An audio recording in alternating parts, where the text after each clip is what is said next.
dari Universitas PGRI Semarang. Di sini saya akan mewawancarai Bagus Ginanjar Mahardika. Alamat saya di Agus, Kabupaten Semarang. Saya ngajar di SMK Negeri 1 Bawen. langsung pertanyaan yang pertama, yaitu apakah latar belakang pendidikan Anda? Saya latar pendidikan adalah PJKN, Pendidikan Jasmani dan Pendidikan Jasmani Kesehatan dan Rekreasi.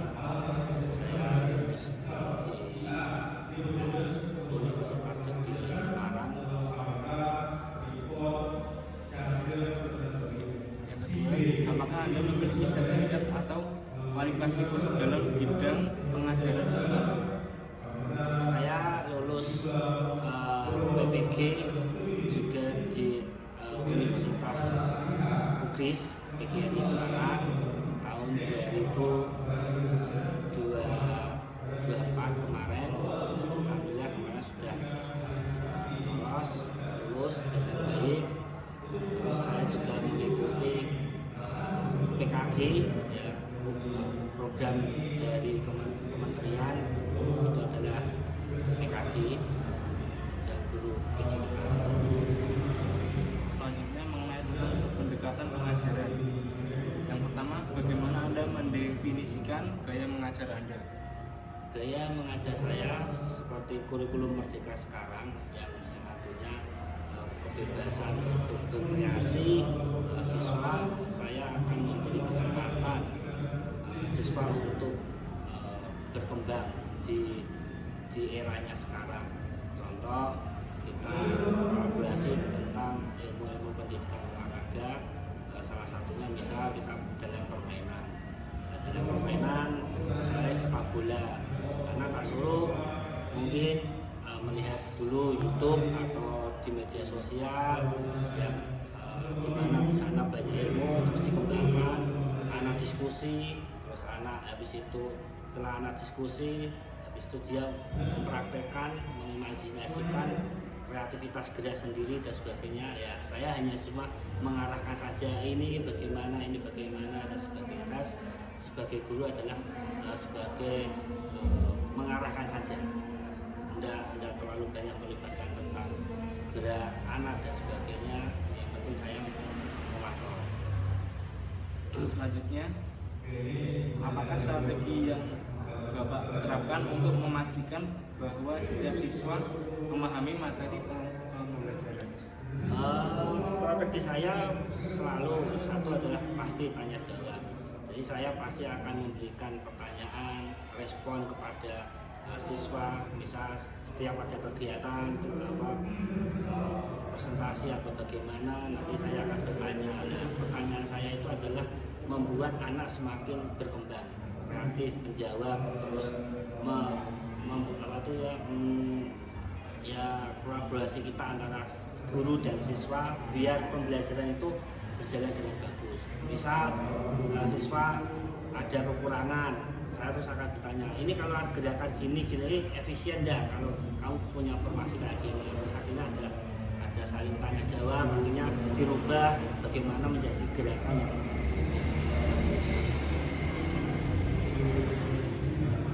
Selanjutnya, pertanyaan tentang pengelolaan kelas. Yang pertama, bagaimana Anda menciptakan lingkungan sekolah yang mendukung pembelajaran? Untuk pengelolaan kelas yang jelas saya pasti yang pertama pasti ada kesepakatan kelas dulu. Kesepakatan kelas dulu itu bagaimana kita akan menjalankan selama pembelajaran kita mau bagaimana dengan adanya kesepakatan kelas pasti siswa akan tahu apa yang dia inginkan. Contoh pertama pasti ada pemanasan. Yang pertama ada berdoa, terus ada pemanasan, terus gerakan inti, terus pendirian. Nah, di dalam itu kan pasti ada sub yang harus dituruti oleh siswa. Ya.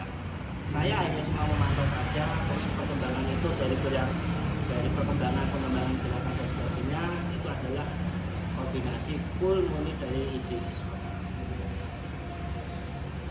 Selanjutnya, pertanyaan, apakah strategi Anda untuk mengelola perilaku siswa yang tidak sesuai? Saya cuma satu, pasti memperingatkan ya. Sebenarnya guru olahraga itu pintar dalam mencari celah. Biasanya orang-orang yang itu berpikirnya orang-orang nyeleneh ya, orang nakal, itu biasanya dipegang dulu bagaimana. Setelah dipegang kita ngomong, kita ada pendekatan. Setelah pendekatan kasih apa ya, kasih kepemimpinan. Dia dikasih job, dikasih kerjaan, bagaimana yuk dibantu teman-temannya ya. Dengan adanya ini pasti siswa-siswa yang notabene nakal dan sebagainya, karena punya rasa aku ini dipercaya guru ya, pasti akan malah bantu kita dalam pembelajaran olahraga. Sebenarnya malah itu mendukung banget dalam pembelajaran olahraga. Selanjutnya pertanyaan tentang penilaian dan pemantauan kemajuan siswa. Yang pertama, bagaimana Anda menilai kemajuan siswa dalam kelas? Penilaian saya pertama kali dari dasar, dari pertanyaan dasar dulu. Kita kasih pertanyaan.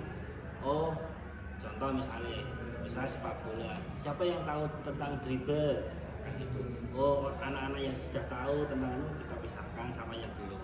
Nah, nanti dari situ saya melihat, setelah itu kita kasih teknik gerakan. Cara dribble itu yang bagus kayak apa dulu. Yang udah bisa mahir kita sendirikan, yang belum kita sendirikan. Terus habis itu yang bisa membantu bagaimana yang belum ini tidak untuk belajar supaya bisa. Setelah itu nanti pertemuan berikutnya perkembangan lagi kayak apa. Jadi ada step by step dari latihan, pengembangan dan sebagainya. Jadi penilaian itu tidak sekedar ini penilaian langsung dinilai itu enggak, tapi bagaimana kita prosesnya kita harus jalani.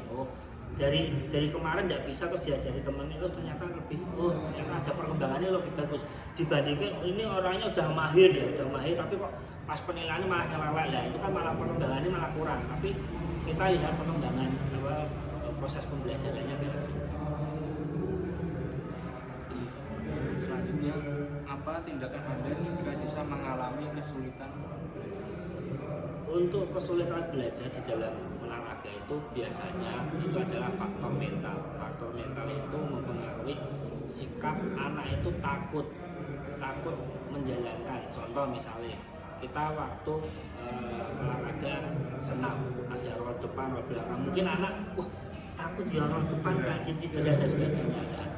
Kita kasih pemahaman tekniknya dasar dulu. Ternyata dengan adanya misal roll depan tangan, terus leher, tekuk dan sebagainya, itu ibaratnya mengurangi cedera. Yang diturunkan adalah bahunya dan sebagainya, digulingkan dan sebagainya. Lah teknik-teknik itu yang membuat siswa itu semakin percaya diri. Ternyata tekniknya ada, caranya bagaimana. Tidak sekedar kamu roll depan, ya itu malah berbahaya. Jadi kasih dulu pemahaman dulu, kasih teknik, baru kita kasih contoh. Kalau kita tidak bisa, kita kasih contoh. Misalnya siswa yang agak mampu, dikasih contoh dulu. Ternyata kayak gini. Terus anak baru mencoba. Yang tidak bisa dulu nyoba dulu, jangan dipaksa, tapi mencoba dulu. Walaupun ini miring, terus dikasih ini tangannya harus kuat. Bagaimana caranya tangan kuat, misal push up dan sebagainya ya.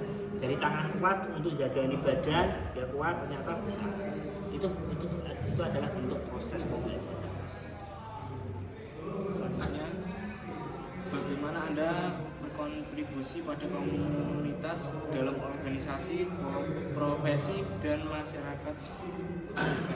Saya alhamdulillah di sini saya juga berorganisasi di luar, bermasyarakat dengan baik.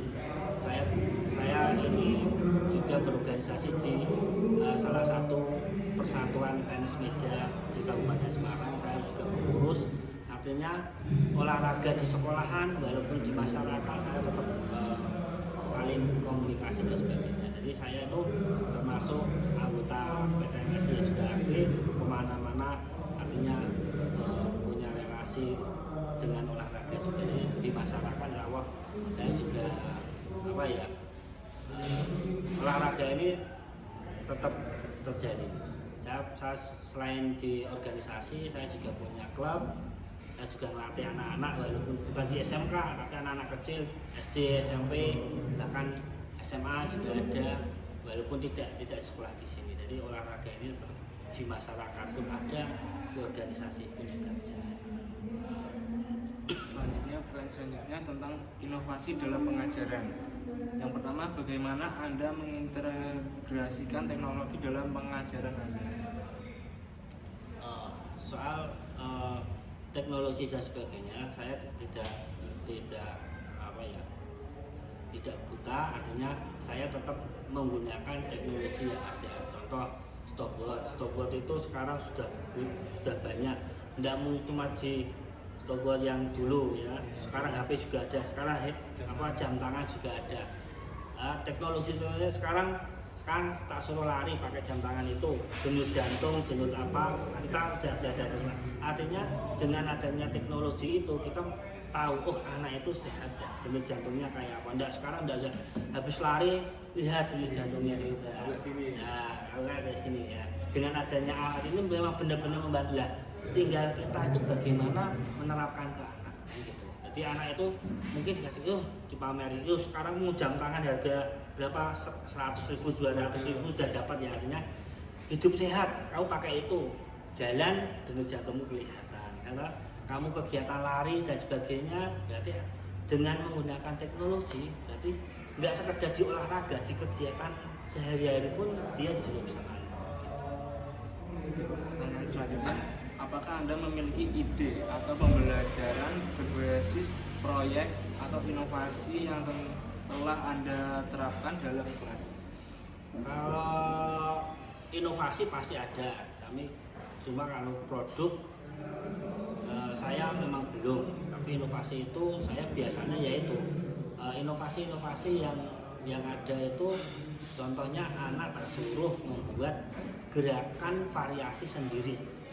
Gerakan variasi sendiri itu bentukannya adalah formasi. Contoh misalnya basket itu kan banyak formasi ya, dari dribble, passing, terus mau lay up itu melewati bagaimana ya, dengan formasi-formasi ada kelompok dan sebagainya, dia mempunyai formasi bagaimana cara menyerang dengan situ, blokernya kayak apa, formasi menyerangnya 1, 2, 3 nya kayak apa, tutupnya kayak apa, passing ke sana kayak apa ya.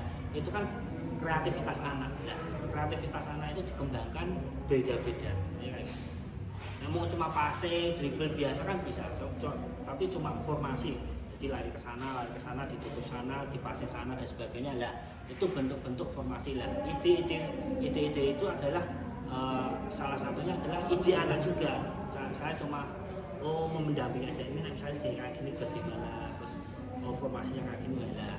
Saya cuma mendampingi saja, yang semua kreativitas semuanya adalah kembali lagi ke siswa. Jadi siswa menonton YouTube, cara apa ya, cara serang pada bola basket, caranya kayak gini, ya dicontoh, gerakan gila. Latihan kita buat latihan kayak apa, informasi yang berbeda. Itulah ide-ide itulah yang membuat kreativitas anak akan berkembang lagi di dalam olahraga. Selanjutnya pertanyaan tentang pemahaman tentang kurikulum merdeka. Yang pertama, apa pemahaman Anda tentang konsep kurikulum merdeka? Kurikulum merdeka itu sebenarnya bagus, apalagi sekarang ada tambahan kurikulum merdeka ditambah learning ya, yang artinya masa lalu itu sebenarnya indah. Saya kemarin sempat berpikir tentang pengembangan deep learning, tentang apa itu imajinasi waktu dulu.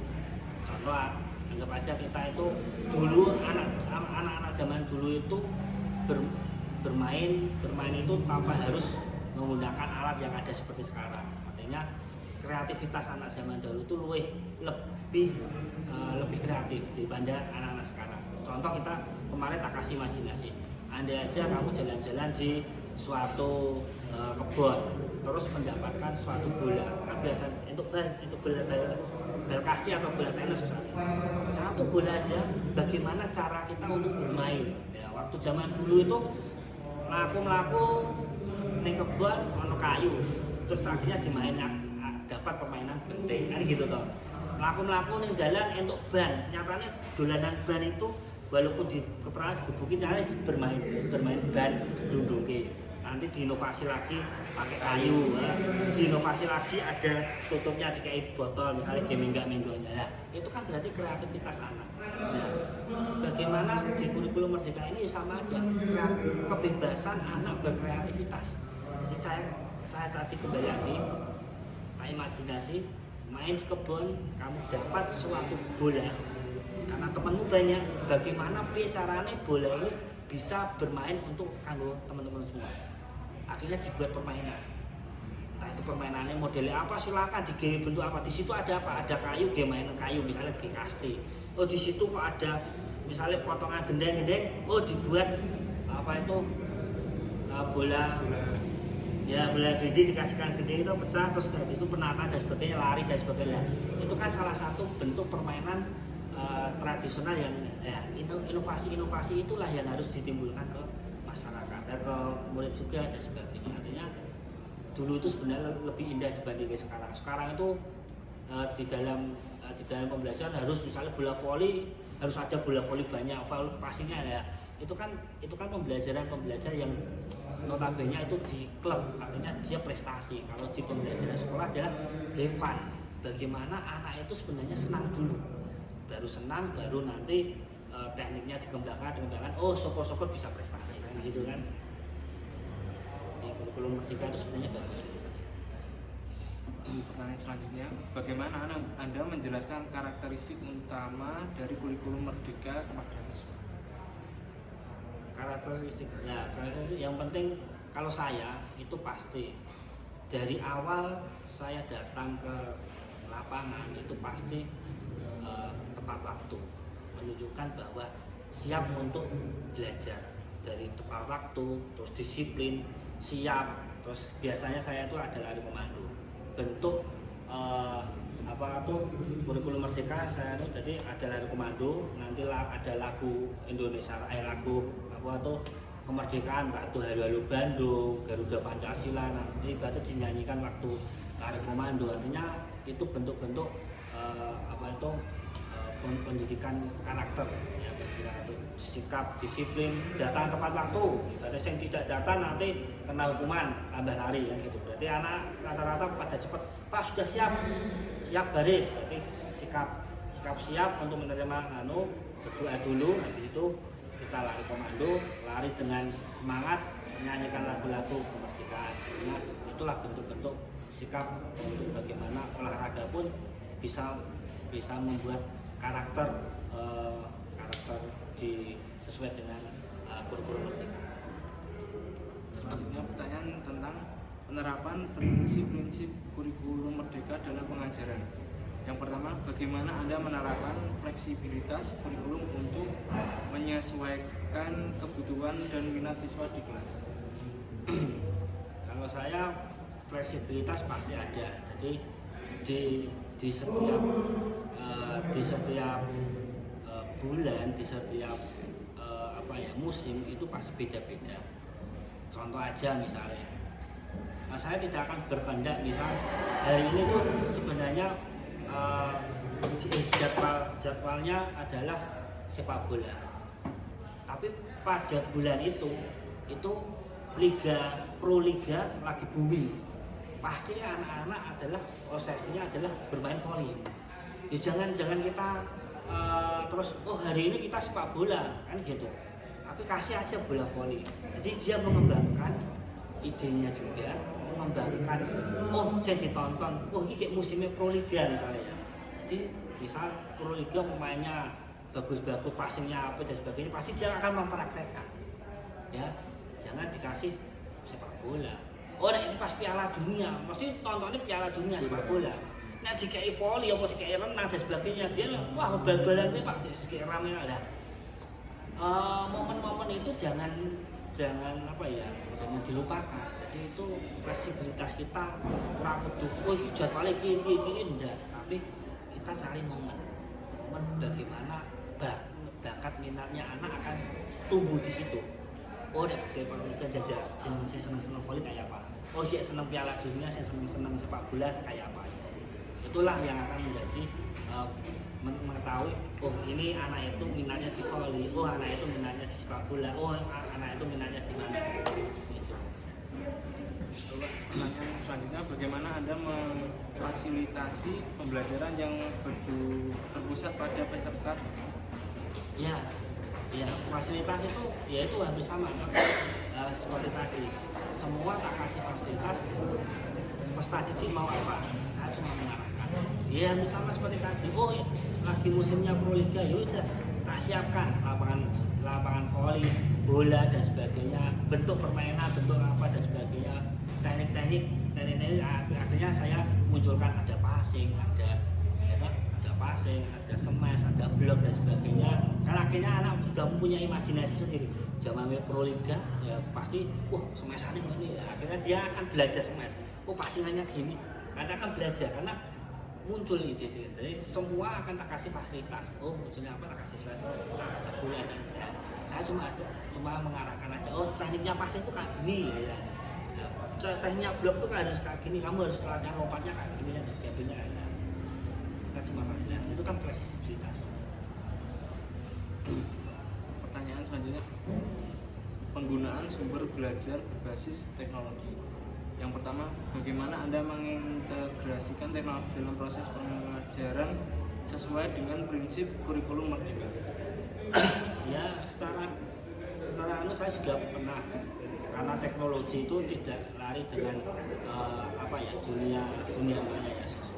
Contoh misalnya membuat senam terus tahapan video.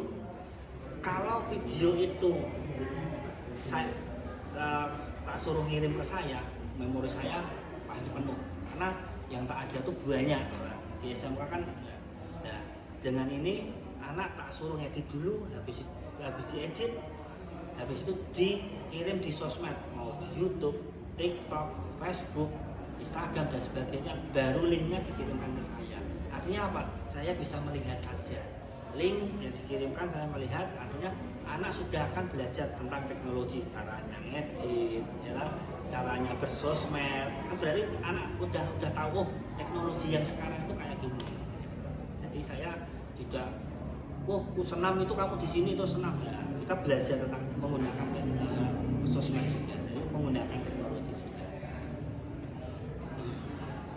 Selanjutnya, apakah jenis sumber belajar digital atau platform pembelajaran yang sering Anda platform digital ya salah satunya saya juga menggunakan platform guru mengajar. Terus saya juga belajar tentang saya juga punya komunitas belajar guru olahraga kayak MGMP dan sebagainya. Itu kan di CMGMP SMK Kabupaten Semarang itu termasuk agak aktif. Kadang ada Zoom yang dimana ada permasalahan dalam pendidikan olahraga, ada penyelesaiannya bagaimana lah, itu ada komunikasinya di sana. Lakukan kayak aplikasi dari kementerian itu saya juga mengikuti. Pertanyaan selanjutnya tentang penilaian formatif dan proses evaluasi. Yang pertama, bagaimana Anda melibatkan siswa dalam proses penilaian dan pemantauan kemajuan mereka? Dalam proses pembelajaran itu adalah bagaimana siswa itu minimal belajar dulu. Di olahraga itu tidak harus bisa. Contoh misalnya renang itu banyak yang takut air, tidak bisa renang, kan gitu. Ada yang sudah bisa. Itu kan pasti kita kelompokkan dulu. Jadi mana yang sudah bisa, mana yang belum. Yang belum, apapun yang takut, kita akan ada pembelajaran yang khusus. Saya yang takut, kita ajari dulu, tidak harus tekniknya, tapi kita ajari dulu. Oh bagaimana menenangkan dulu di air, ya contoh bermain air dulu, biar dia tidak takut. Terus habis itu dikasih alat, misalnya pelampung, dia minimal meluncur dulu, gerakan, biar dia tidak takut dulu. Ya bagaimana proses itu kan otomatis ada prosesnya. Dari proses itu nanti akan timbul, oh anak ini ada kemajuan, dari kemarin tidak bisa, sekarang sudah mulai bisa. Dari kemarin yang sudah bisa, oh sekarang sudah mulai mahir. Jadi yang sudah bisa itu kita kasih teknik yang benar. Jadi misal mungkin renangnya mungkin gaya kali, tangan kepalanya di atas misalnya gitu ya, ngambilan. Terus dengan adanya pembelajaran kita benar-benar misalnya gaya bebas, oh tekniknya bagaimana, cara ambilnya nafas bagaimana lah. Yang sudah bisa akhirnya dikasih teknik yang benar, kita langsung aja. Tinggal nanti prosesnya, oh ini gede-gede kepalanya sekarang, ada kemajuan sekarang nafasnya sekali toh. Nah, artinya ada pengembangan, ada kemajuan ya. Proses-proses itu kita pantau terus. Pertanyaan selanjutnya, apakah Anda menggunakan metode penilaian formatif dalam mendukung kurikulum merdeka? Saya mendukung dengan program-program formatif tentang kurikulum merdeka. Selanjutnya, kolaborasi antar guru dan pengembangan kolektif. Yang pertama yaitu bagaimana Anda berkolaborasi dengan rekan guru dalam merencanakan dan melaksanakan kurikulum merdeka. Kalau sesama guru penjas, kita pasti ada komunikasi dulu. Kita mau pembelajaran ini bagaimana kita ada komunikasinya di sana. Antar guru, kolaborasi antar guru beda jurusan. Misalnya saya dengan matematika, bagaimana itu olahraga berhitung, anak bisa berhitung dan sebagainya, kita sering kolaborasi. Contoh aja, kita bermain sudah manda, kita berhitung strategi dan sebagainya kan berhitung. Misal kita buat permainan aja yang permainan tradisional yang berhitung, misalnya itu yang pakai kecil itu 1, 2, nah itu kan dakwan itu kan berhitung. Siswa mengambil berapa dikasihkan 1, nah itu kan strategi bermain. Nah, dari bermain disambung ke berhitung matematika, kan ini ada kolaborasi tentang pembelajaran olahraga dan kan gitu. Hampir sama seperti tenis meja kita bermainnya kayak ilmu fisika, pantulan, sudut, kan berarti sama fisika. Gerakannya udah sakar PDW, gerakan kan larinya liar, tapi dengan adanya rumus fisikanya kita dapatkan, gerakannya itu stabil, bola pantul, sudut dan sebagainya, bola akan lari ke sana. Lah itu kan kolaborasi antara olahraga dan fisika. Pertanyaan selanjutnya, apakah pengalaman Anda dalam pengembangan profesional kolektif untuk mendukung kurikulum merdeka? Pengalaman saya dalam pengembangan kolektif ya itu kemarin saya juga pernah membuat seminar workshop biasa tentang MGMP. Ya kita belajar bareng di komunitas belajar kita MGMP. Kita mengembangkan bagaimana di sekolahan SMK di Kabupaten Semarang itu juga mempunyai prinsip-prinsip kurikulum merdeka, seperti tanggung jawab itu kayak apa. Kita komunikasi, misalnya anak di sekolah sana, contoh kasih tanggung jawab siswa bagaimana, di sekolah sana kasih contoh tanggung jawab siswa bagaimana. Dari itu kan kolaborasi dari sekolah-sekolah banyak, kita akhirnya jadikan satu, jadi rumusan. Akhirnya punya ide-ide yang banyak. Sekolah konoki ternyata menangani anak yang kayak gini tuh harus kayak gini, di sini kayak gini. Jadi ada kolaborasi dari lingkungan. Jadi kolaborasi itu membuat suatu metode pembelajaran kurikulum merdeka menjadi bagus. Selanjutnya, pertanyaan tentang tantangan dan solusi dalam implementasi kurikulum merdeka. Yang pertama, apa tantangan utama yang Anda hadapi dalam menerapkan kurikulum merdeka? Tantangannya itu di siswa. Siswa itu kadang mampu, kadang tidak. Jadi di kurikulum merdeka kan diterapkan bagaimana anak itu mandiri, siap, disiplin, ya. Tapi anak sekarang itu beda dengan anak-anak yang dahulu. Kudu cara dene iki kudu didulang dhisik, harus alat itu ada di sini, terus diarahke barisnya bergerak. Tapi kalau waktu dulu itu anak itu banyak benar-benar apa itu kreativitasnya ada. Gurunya ngasih bola ini, kasih materi sedikit, dia sudah berkembang. Sudah punya ide-ide ini permainan apa nih. Nah, anak-anak sekarang itu kudu ini diarahke ini, misalnya kamu gerakan gini lah.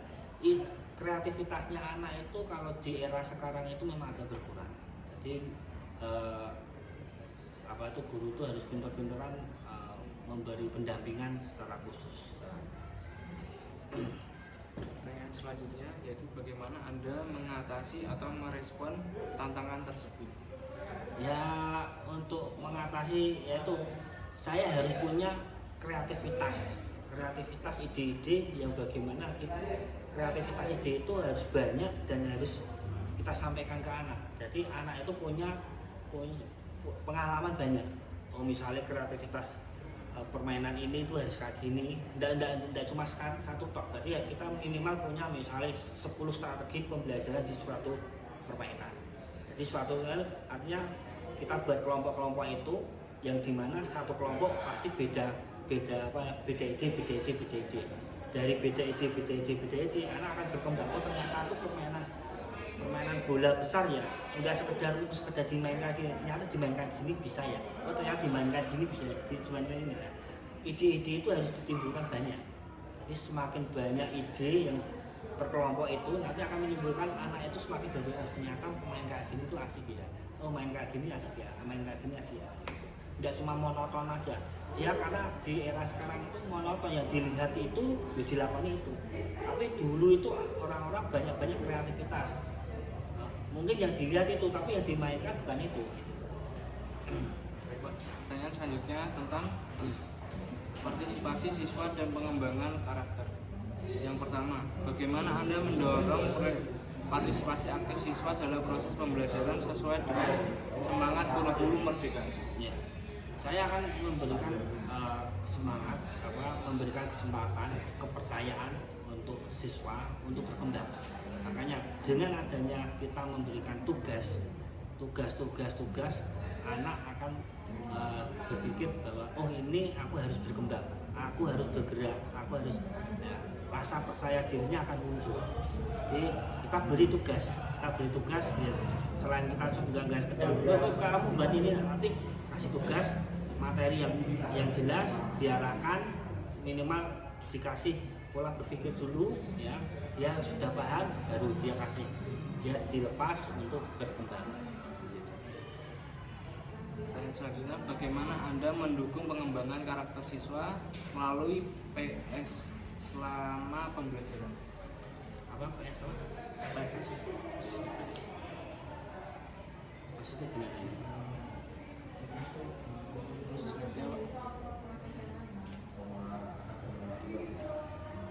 Nomor 7. Oh P5. Ayo P5. Bagaimana Anda mendukung pengembangan karakter? Pengembangan karakter P5 itu kan kreativitas anak. Jadi anak ditunjukkan untuk berkreativitas. Ya, jadi di P5 itu anak membuat suatu kreativitas sendiri. Ya, kreativitas sendiri itu ya ditampilkan di akhir pembelajaran. Jadi saya sangat mendukung sekali, artinya tapi di P5 ini banyak yang siswa itu ngambilnya adalah di rata-rata banyaknya di seni. Jadi mungkin ada reog, ada musik, ada di olahraga. Sementara ini kita hanya berpartisipasi dengan fisiknya saja. Jadi dengan adanya seni itu kan gerakan nari dan sebagainya kan harus butuh fisik. Nah, fisik itu dibantu di olahraga untuk P5 itu penting. Saya terus dukung. Pertanyaan selanjutnya tentang keterampilan orang tua dalam kurikulum merdeka. Yang pertama, bagaimana Anda melibatkan orang tua dalam mendukung implementasi kurikulum merdeka? Di dalam pembelajaran ya, guru paling utama adalah sebenarnya orang tua. Guru di guru di sekolahan ini adalah pendamping saja. Kita harus kolaborasi sama orang tua itu pasti. Jadi perkembangan anak itu pasti. Contoh misalnya kemarin itu waktu saya di kolam itu ada orang tua yang datang melihat proses pembelajaran saya. Terus saya tanya juga anaknya bagaimana Pak perkembangan sebenarnya. Dari situ saya juga akan memberi apa ya, respon kepada orang tua bahwa perkembangan anak yang jenengan itu kayak gini Pak, ini. Dari itu orang tua akan merespon, oh anak saya itu harus gini gitu. Butuh pembelajaran kayak apa itu harus pengetahuan orang tua juga. Jadi respon orang tua itu sebenarnya penting. Anak itu menjalankan apa di sekolah itu penting. Pertanyaan selanjutnya, apakah Anda memiliki strategi khusus untuk berkomunikasi dengan orang tua tentang perkembangan anak mereka? Kalau strategi khusus untuk orang tua itu saya biasanya tidak langsung ke orang tua, cuma saya biasanya lari ke guru BK. Guru BK nanti akan komunikasi dengan wali kelas dan wali kelas ke orang tua. Ya, saya akan memberikan keluhan-keluhan, oh misalnya anak ini kalau diajak olahraga kok seringnya ngiyup, mungkin takut kepanasan. Ya di era-era sekarang itu banyak kayak gitu. Jadi orang tua yang akan tahu sendiri. Komunikasi itu pasti ada. Saya sampaikan ke guru BK yang disampaikan ke wali kelas. Nanti pun waktu ada rapat besar pun saya sampaikan juga. Terima kasih untuk ilmu yang Bapak berikan. Semoga ilmu yang Bapak berikan bermanfaat bagi semua orang. Sekian dari saya. Wassalamualaikum warahmatullahi wabarakatuh.